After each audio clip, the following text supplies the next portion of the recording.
আসসালামু আলাইকুম প্রিয় দর্শক, আপনাদের সকলকে আমন্ত্রণ জানাচ্ছি বৈঠকি কথা অনুষ্ঠানে। বৈঠকি কথায় আজ আমাদের অতিথি হিসেবে উপস্থিত আছেন প্রখ্যাত আইনজীবী এবং বীর মুক্তিযোদ্ধা জনাব মোহাম্মদ ফজলুর রহমান। ফজলুর রহমান ভাই, আপনাকে আমাদের অনুষ্ঠানে স্বাগত জানাচ্ছি। আমি সরাসরি প্রসঙ্গে চলে যাচ্ছি। এই যে এত বড় একটা ঘটনা ঘটলো, যে মানে দেশের একটা অভ্যুত্থানের মতো ঘটলো, ইয়াং জেনারেশনটা ঘটালো, এবং এতদিনের শাসক, প্রায় 15 বছরের শাসক প্রধানমন্ত্রী শেখ হাসিনা, ওনাকে দেশ থেকে পালিয়ে যেতে হলো। যে এই পুরো ঘটনাটাকে আপনি কিভাবে মূল্যায়ন করছেন? দেখেন, আমি রাজনীতি করি 64 সন থেকে। 64 সনের 24শে আগস্ট আমি প্রথম ছাত্র রাজনীতিতে যোগদান করি, আর এটা হলো 2024। রাজনীতি আমার 60 বছর পূর্ণ হয়েছে। আমার রাজনীতির অভিজ্ঞতায় শেখ হাসিনা ক্ষমতায় আসার পর থেকে 2008 সনের 30শে ডিসেম্বর থেকে 24শে 5ই আগস্ট পর্যন্ত শেখ হাসিনা যে রাষ্ট্র ক্ষমতাটা চালাইল, সেই রাষ্ট্র ক্ষমতা পৃথিবীর কেউ ওইভাবে চালাইছে বলিয়া গণতন্ত্রের নামে। দক্ষিণ আফ্রিকার কোনো জঙ্গলে আছে কিনা জানি না, ওই দিন আমি সিরিয়ালে দেখলাম যে সিরিয়াতে এক ধরনের গণতন্ত্র আছে, তার চেয়েও খারাপ গণতন্ত্র হলো বাংলাদেশে। এটা এখন 1 নম্বরে আছে। হাসিনার কোনো ভোট নাই। 14 সনে 300 সিটের মধ্যে 153 জন পাস করে ফেললো বিনা ভোটে। আরে কি মানুষ না নাকি? আর কি পশু ছিল নাকি? এ গরু নাকি? এরা কোনো মানুষকে ভোট দিতে দেয় না। তারপরে 18 সন, অন্য কথা আমি নাই বলবো, 18 সনে ভোট। আরে কামাল, আমি এখানে খুব ইম্পর্টেন্ট রোল প্লে করছি। আজকে আমি বলতে চাই, ওই যে কামাল হোসেন সাহেব যে বিএনপির সাথে মিলিয়ে আন্দোলন করলো, জাতীয় ঐক্য ফ্রন্ট, এটা কামাল হোসেন সাহেবকে আমি আনছি জাতীয় ঐক্য ফ্রন্টে, তারেক রহমান সাহেবের অনুরোধে এবং মির্জা ফখরুল ইসলাম সাহেবের অনুরোধে। আমি তো এখানে কথাটা বলতেছি, সবাই শুনবে বাংলাদেশ। আমি মির্জা ফখরুল ইসলাম আলমগীর সামনে নিয়ে কামাল হোসেনের চেম্বারে পরিচয় করাইছি। তখন আলমগীর সাহেবকে কামাল সাহেব চিনে না, এবং এখানে আরেকজন লোক ছিল, উনি আমার সিনিয়র লিডার, তার নাম হলো কুমিল্লার মনিরুল হক চৌধুরী। উনি সহ গেলাম। আমার স্ত্রী সেখানে ছিল, উম্মে কুলসুম রেখা। উম্মে কুলসুম রেখাকে কামাল হোসেন মেয়ে বলে ডাকে, তার মেয়ে। এইখানে বসে ঠিক হইলো যে বিএনপি এবং কামাল হোসেনের দল একসাথে, অন্যরা একসাথে, আমরা কামাল হোসেন লিডার হবে। সেই ঐক্য ফ্রন্টে পরে গিয়ে শেখ হাসিনা সর্বদলীয় মিটিং ডেকে বলল, কামাল কাকা, আপনি তো আমার বাপের সাথে, আপনি কি বিশ্বাস করেন না? আমি তো বঙ্গবন্ধুর মেয়ে, আমি একটা ভালো ইলেকশন দিতে পারি, আমি আমার বাপের নামে কইলাম, এটাও বিশ্বাস করেন না? কামাল হোসেন সব বিশ্বাস করে ফেলছে। হ্যাঁ হ্যাঁ, তাই তো তাহলে চলো যা ইলেকশনে, তত্ত্বাবধায়ক লাগবে না। ওই কিন্তু কামাল হোসেন সাহেব আসলো, আমি সঙ্গে সঙ্গে ওনার কাছে গেলাম। আপনি স্যার করলেন কি? আপনি তো হাসিনারে চিনেন না। আমি হাসিনাকে তেমনই চিনি, একজন ভাই যেমন তার বোনকে চিনে। হাসিনা সবচেয়ে খারাপ মানুষ এই পৃথিবীতে, রাজনীতিতে সবচেয়ে খারাপ মানুষ। ব্যক্তিগত জীবনে সে জয়রে বা পুতুল রেখে আদর করে মা হিসাবে, সেটা ভিন্ন কথা, কিন্তু রাজনীতিতে সবচেয়ে খারাপ মানুষ পৃথিবীতে শেখ হাসিনা। এটা আমি পৃথিবীর সব জায়গাতে যেখানে বক্তৃতা করছি সেখানে বলে আসছি। আপনি না ফজলুর রহমান, আপনি জানেন না, বঙ্গবন্ধুর নামে কইছে। সেই বঙ্গবন্ধুর নামে কয়া কি হইল? দিনের ভোট গভীর রাইতে মারলো, গরু জবাই করলো, সন্ধ্যার থেকে পুলিশ ঘেরাও করে রাখলো, তারা শিল মারলো, নিশি রাইতে শিল মারলো। মানুষ গান গাইলো, নিশিতে যাইও ইলেকশনে রে বন্ধুরা, নিশিতে যাইও ইলেকশনে, জ্বালাইয়া ইলেকট্রিক বাতি, নৌকায় সিল মারিব সারা রাতি, কব কথা পুলিশের শোনে রে বন্ধুরা, নিশিতে যাইও ইলেকশনে। এবং এরা এত মহাপাপী, নরাদম নরপশু, উবায়দুল কাদের রা, ওই আমি এদেরকে রাজনৈতিক হারামজাদা বলি। এত হারামজাদা, এত মিথ্যাবাদী। পরের দিন আবার ফুলের মালা গলায় দিয়া মিছিল করছে, পুলিশ গিয়ে আবার সেলিউট দিয়ে, স্যার আপনি বহু ভোট পায়ে পাস করছেন স্যার। এটা হলো জাতির সঙ্গে সবচেয়ে বড় প্রতারণা, মিথ্যা এবং মস্করা করা। আস্তে আস্তে মানুষ বিক্ষুব্ধ হয়েছে এই কারণে। আমি একটা ভোট দিতে পারতেছি না। 24 সনে যা করলো, দেখি ইলেকশন, আমি আর ডামি ভোটার হইল একজন, তার নাম হলো শেখ হাসিনা। নমিনেশন যাকে দিল সে পাশ করলো।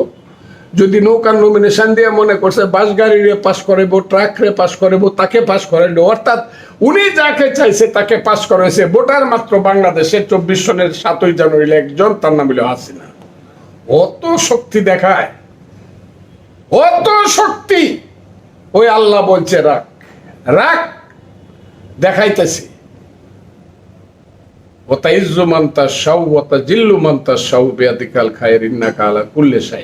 দেখাইলো আল্লাহ। আমি এটা দেখি নাই। এই তো পরশুদিন শেখ হাসিনা ছিল, এই তো পরশুদিন 5 তারিখ। আপনি আর আমি বসে রয়েছি, কোথায় সে কল্পনাও করতে পারি না। আজকে সে দিল্লিতে না কোথায়, কেউ জানতে পারে না। কোথায় উবায়দুল কাদের, কোথায় ওই যে আমি বলতাম ওই হারামজাদারা, ওই স্বরাষ্ট্রমন্ত্রী, তোর বাপের নাম কি রে? তোরা তুই জীবনে পলিটিক্স করতে দেখি না। এই আনিসুল হক, সিরাজুল হকের পুত, তুই মেম্বার ইলেকশনে দাঁড়া গিয়ে, এগুলো আমি কইছি তো আমার টকশো আপনারা শুনেন না। আনিসুল হক রে বলি, তুই কি জানোস রে? এই তুই কোনদিন পলিটিক্স করছো? তুই কেন বাংলাদেশে? ওই যে আরাফাত নামে একটা লোক পরবর্তী সময় তথ্য বেতার প্রতিমন্ত্রী হয়েছে, তোর বাপ দাদার নাম নাই, সান মল্লের বিয়াই। হ্যাঁ, একটা জুতা আমার জুতার সমান, তোর আমার হাঁটুর সমান তোর লম্বা। তুই দেশের মন্ত্রী আর তুই বড় বড় কথা কই নেগোসিয়েশন কর, তুই কে রে? এই কারণে হাসিনা ডুবছে। আমি হাসিনাকে জিজ্ঞাসা করছি শেষ কথাটা, আর বাইরের না, বঙ্গবন্ধু কর না, আপনি আর বিড়াল দিয়ে হাল চাষ করেন না। আপনি আমার টকশোগুলা শুনবেন। বিড়াল কি? আমাকে আপনি 4টা বিড়াল, 1 আনিসুল হক, 2 সহিরুদ্দিনের পুত, মিরপুরের না মেহেরপুরের জনপ্রশাসন মন্ত্রী ফরহাদ হোসেন, 3 মহিউদ্দিন চৌধুরীর ছেলে নৌফেল, আরেকটা কোনটা কইছিলাম এটা মনে, আরাফাত। এদেরকে দিয়ে আপনি নেগোসিয়েশন করেন বাংলাদেশে? আরে এই আঙ্গুলটা সমান না 4টা মিল্লা। আমি বলছি এই 4টা মন্ত্রী মিল্লা, এরকম 100 মন্ত্রী মিললেও আমি এক হালি গণি না এদেরকে। এরা যা দাঁড়াক্ত কোনো মাঠে বাংলাদেশে। আমি আনিসুলকে বলছি, আমি ব্রাহ্মণবাড়িয়ার মাঠে জনসভা করতে গেছি, আমি আর হানিফ, 2 লাখ লোক হয়েছে। তুই 200 লোক নিয়ে গে দাঁড়াতো ব্রাহ্মণবাড়িয়ার মাঠে, তুই অত বড় কথা কস। এইভাবে শেখ হাসিনা ডুবছে। আমি বলছিলাম, আমার ক্যাসেটগুলো আপনারা শুনে দেখেন, আমি বলছিলাম শেখ হাসিনা অবশ্যই ডুববে। আল্লাহ কিন্তু পৃথিবীতে আছে। আল্লাহ, তুমি আমাকে সেদিন পর্যন্ত আয়ু দাও যেদিন পর্যন্ত হাসিনা সরকারের পতন হয়। আপনি বিশ্বাস করবেন না সেই সব কথা, আপনি শুনেন না, এই কারণে বুঝতেছেন না। বলছে আমাকে আয়ু দাও, আমাকে সে আয়ু দিছে, আল্লাহ আমার আবেদন শুনছে। সেই শেখ হাসিনার পতন হয়েছে। আমি বলছি শেখ হাসিনা তো যাবি, বুঝছি কত হাসিনা মানুষের ঘরে ঘরে ঘুরে, বিয়ে পাস হাসিনা জীবনে। আমার কথাটা একটু শুনে এলো, কত হাসিনা ঘুরে। আমি বলছি হাসিনা ডুববে, সবচেয়ে দুর্ভাগ্যজনক তার বাপ শেখ মুজিবুর রহমানের নিয়ে ডুববে। এবং বাংলাদেশের ওল্ডেস্ট পার্টি আওয়ামী লীগের নামে দুর্নামে অনেক ইতিহাস আছে, কিন্তু মুক্তিযুদ্ধের ইতিহাস তার তুলনাহীন। আমি আওয়ামী লীগকে লয়ে ডুববে, মুক্তিযুদ্ধকে কলঙ্কিত করবে। আজকে দেখেন আপনি সবগুলিতে হয়েছে। হ্যাঁ, সবগুলিতে হয়েছে। আমি আরো কত কিছু কইছি, আপনি দেখেন। আল্লাহ কেন আমার মুখ দিয়ে এগুলা বাইর করছিল আমি জানি না। এই কারণে শেখ হাসিনার পতন হয়েছে। এবং সেই পতন, এই ধরনের পতন, লজ্জাজনক পতন। উনি পালায়া গেলেন। 2 দিন আগে বললেন শেখ হাসিনা পালায় না, খুব গৌরব করে বললেন, যা বাপকা বেটি, শেখ হাসিনা পালায় না। 2 দিন পরে 2 মিনিটের কথা, কখন যাইব গে হেলিকপ্টারে উঠবো। হ্যাঁ, আগরতলা হেলিকপ্টার নামতে দেয় না, বাপ দেখে নামন লাগে আরেকটা দেশে, তাও ইন্ডিয়া। কোন দেশ এখন পর্যন্ত তাকে জায়গা দিতে রাজি হয় নাই। এই দেশটা দ্বিতীয় মুক্তিযুদ্ধ হয়েছে। আবার আমি বলি, এটা দ্বিতীয় মুক্তিযুদ্ধ। যে মুক্তিযুদ্ধ আমরা ফেল করছিলাম, আমাদের সন্তানরা সেই মুক্তিযুদ্ধের দুয়ারে। এখানে আমার একটা কথা, আপনি যেটা বললেন যে আগের মুক্তিযুদ্ধটা ছিনতাই হয়ে গেছে, ফেল করছে, এখন এই মুক্তিযুদ্ধের ভবিষ্যৎ আপনি কি দেখছেন? বর্তমানটা, জি, বর্তমান মুক্তিযুদ্ধের ভবিষ্যৎ যদি এইটাও কেউ ছিনতাই করতে না চায়, কিছু সময় দিতে হবে। আমরা সবাই মিলে করব। আমরা তরুণদেরকে, যুবকদেরকে খুব গুরুত্ব দিয়ে তাদের সম্মান সঠিক জায়গায় রাখা, আমাদের অভিজ্ঞতা দিয়ে তাদেরকে সমৃদ্ধ করব। এবং সবাই মনে মনে শপথ করব আমরা কোনো বাজে কাজ করব না, গণতন্ত্রের বাইরে কোনো কাজ করব না, চেতনার বাইরে কোনো কাজ করব না, মুক্তিযোদ্ধার চেতনার বাইরে আমরা সম্মিলিতভাবে কিছুটা দিন জিনিসটাকে আমরা আগে সংগঠিত করব। কোন কোন জিনিসগুলো সংগঠিত করতে হবে? এক, এই যুদ্ধে, রাজনৈতিক যুদ্ধে 15 তারিখ থেকে ধরে 5 তারিখ পর্যন্ত এই 20 দিনের যুদ্ধে, এটি হলো কঠিন যুদ্ধ, এই যুদ্ধে যারা নিহত হয়েছে, শহীদ হয়েছে, তাদের পরিবারকে কিভাবে কম্পেনসেট করা যায়, সান্ত্বনা দেওয়া যাবে না। মানুষের জীবন চলে গেলে সান্ত্বনা দেওয়া যায় না, কতটুকু কম্পেনসেশন করা যায়, তাদেরকে কতটুকু অনার করা যায়, সম্মান, জাতীয় বীর বলেন, যে বীর বলেন, তার কবরে করা বলেন, সম্মান কতটুকু দেওয়া যায়, আপনি পত্র পত্রিকায় বলেন, বইয়ে বলেন, এটা কতটুকু দেওয়া যায়। এক, এটা আপনি এখন এটা করার দরকার। 2, আহত যারা হয়েছে, কে কোথায় হসপিটালে পড়ে রয়েছে, শত শত হাজার হাজার, আপনি জানেন না, গ্রামে গিয়ে লুকায় রয়েছে এখনো আহত হয়েছে যারা, যে ধরে রাখি না আবার পুলিশে আহত হয়েছে। কারণ এই পুলিশ তো পাক বাহিনীর মতো গেছে, বাড়িতে বাড়িতে গিয়ে খুঁজছে এখানে ছাত্র আছে কিনা। ভাই, খুব চোখের পানি এসে যায়। আমার এক সন্তানকে খুঁজবে এসে ছাত্র আছে কিনা, কেন ও মিছিলে গেছিল না, দেখি ওর গেঞ্জি খুলেন, ওর শরীরে কোনো দাগ আছে কিনা, দাগ থাকলেই সে দুষ্কৃতিকারী, সে দুর্বৃত্ত, তাকে ধরে নিয়ে গেছে। সে কই নিয়ে গেছে আমি তো জানি না, কত লোক আহত নিহত হয়েছে তো আমি জানি না, তার তো বলে নাই। এখন এটা আপনাকে বের করতে হবে, এরা কারা, এদেরকে কম্পেনসেট করতে হবে। 3 হলো যারা এই দুষ্কর্মটা করছে, একজন তো পালায় গিয়ে বাচ্চা, অন্য সব তো পালায় দেয় নাই। আর যাতে এটার পুনরাবৃত্তি না হয় সেই কারণে একটা বিচার তো শুরু করতে হবে সভ্য সমাজে, এবং সেই বিচারটা অবশ্যই আমি বলবো আইনের মাধ্যমে হবে, আইনগতভাবে হবে। আমি বেআইনি বিচার চাই না, একজনকে আমি হত্যা করে ফেলবো, নো, আইনের মাধ্যমে। যদি কেউ খুন করে তাকে নিশ্চয়ই তার সর্বোচ্চ শাস্তি দিতে হবে আইনের দৃষ্টিতে। এই কাজগুলা রয়ে গেছে। এবং আমি মনে করি আরেকটা হলো, কতগুলো প্রতিষ্ঠান ধ্বংস হয়ে গেছে বাংলাদেশে। প্রতিষ্ঠান মানে হলো একটা গড়ের পালা, আমি পালাটা বলতেছি, আপনি পিলার বলে ইংরেজি। সমস্ত পিলারগুলা শেখ হাসিনা ধ্বংস করে গেছে। এই পালাগুলা দিতে হবে, পিলারগুলো, ইনস্টিটিউশন, সব ইনস্টিটিউশন। আপনি শিক্ষা বলেন, কোনটা না, আপনি তো আমার চেয়ে বেশি বুঝেন, কোনটা ধ্বংস করে নাই শেখ হাসিনা। শিক্ষা বলেন, অর্থনীতি বলেন, ব্যাংক বলেন, বাণিজ্য বলেন, আপনি প্রেস ক্লাব বলেন, আপনি রাজনীতি বলেন, যত কিছু বলেন, গান বাজনা বলেন, শিল্পকলা একাডেমি বলেন, সব সে ধ্বংস করে হয়ে গেছে। এইগুলোর একটা ভিত্তির উপরে দাঁড় করাইতে হবে। এই সময়টা সবাই মিলে করতে হবে, জাতীয় সরকারের মতো। আমার কথাটা কি বুঝছেন? ওই যে প্রথম আমি বলছিলাম, প্রথম যেটা এইটা আমরা সবাই মিলে করতে হবে প্রথমে, ডিফারেন্স করলে হবে না। তারপরে হইল আমাদেরকে আসতে হবে সেই জায়গায়, ওই যে হারামজাদারা বৈশা রয়েছিল আগার গায়ে, নির্বাচন কমিশন নামের একটা, আরে আপনি এটাকে আপনি দৌলতিয়া গার্ডের প্রস্টিটিউশন বললে পারেন। আমি এটা বললাম আজকে, সরি ফর মাই ল্যাঙ্গুয়েজ, কিন্তু দৌলতিয়া গার্ডের প্রস্টিটিউশন, ওই যে নির্বাচন কমিশনটা, এইগুলাকে আগে ভাঙতে হবে, লাথি দিয়ে সরাইতে হবে, পুলিশকে ঠিক করতে হবে। আপনি ওই যে যারা লুট করছে তাদেরকে দেখতে হবে, কই লুট করছে, টাকাগুলো ফেরত আনার চেষ্টা করতে হবে। এইটা কোনো দলীয় সরকারের পক্ষে সম্ভব না, অত কঠিন কাজ। এইটুক সময় অপেক্ষা করে সংবিধানটাকে রদবদল করে, আমারে বলা হয় 72-এর সংবিধান শ্রেষ্ঠ সংবিধান, আমিও বলি, আমার এটা আবেগ, আমার মুক্তিযুদ্ধের সংবিধান বঙ্গবন্ধু করছে। আপনাকে খুব ক্লিয়ার করে বলি, এই কনস্টিটিউশনটা আমার সামনে আনেন, এই কনস্টিটিউশনের যে কোনো কারণে হোক, হয় বঙ্গবন্ধু বুঝা করুক আর না বুঝা করুক, অথবা তাকে কেউ ভুল বুঝায় করুক, ফান্ডামেন্টাল রাইটস এই কনস্টিটিউশনে নাই। আপনি কনস্টিটিউশনের মৌলিক অধিকারের একটা চ্যাপ্টার দেখেন, আপনি, আমি তো এমপি ছিলাম, মৌলিক অধিকারের চ্যাপ্টার গুলা দেখেন, আগে বুঝতাম না এখন বুঝছি।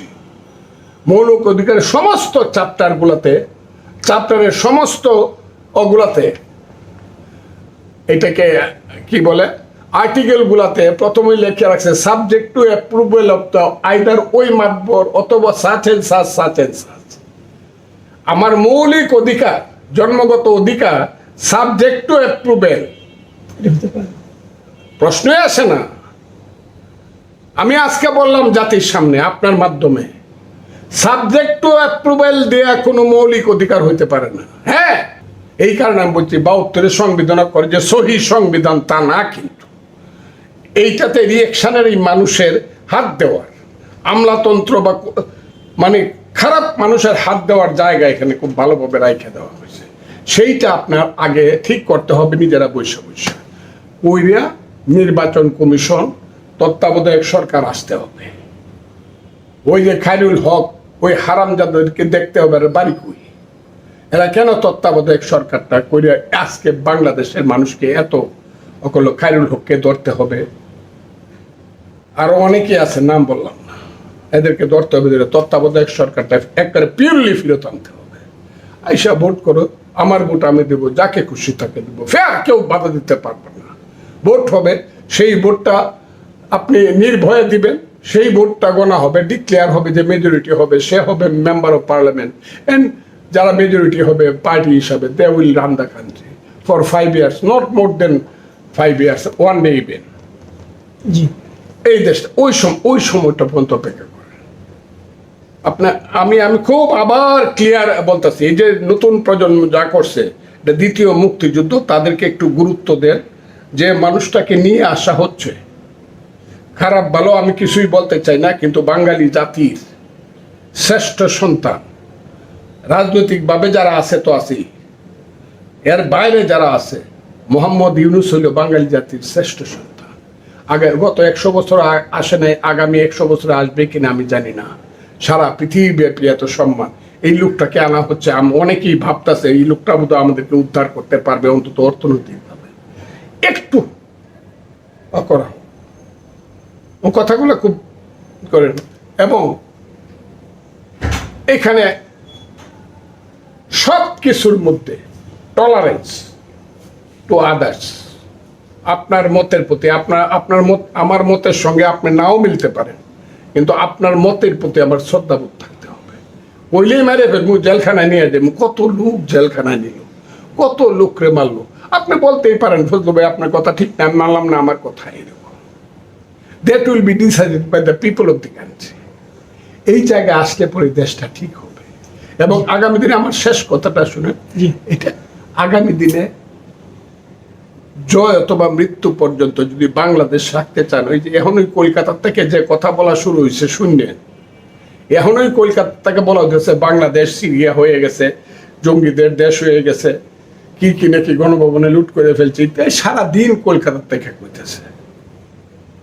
আমি তাদেরকে উত্তরগুলা দিতে চাই, আজকে আর দিলাম না, দিব।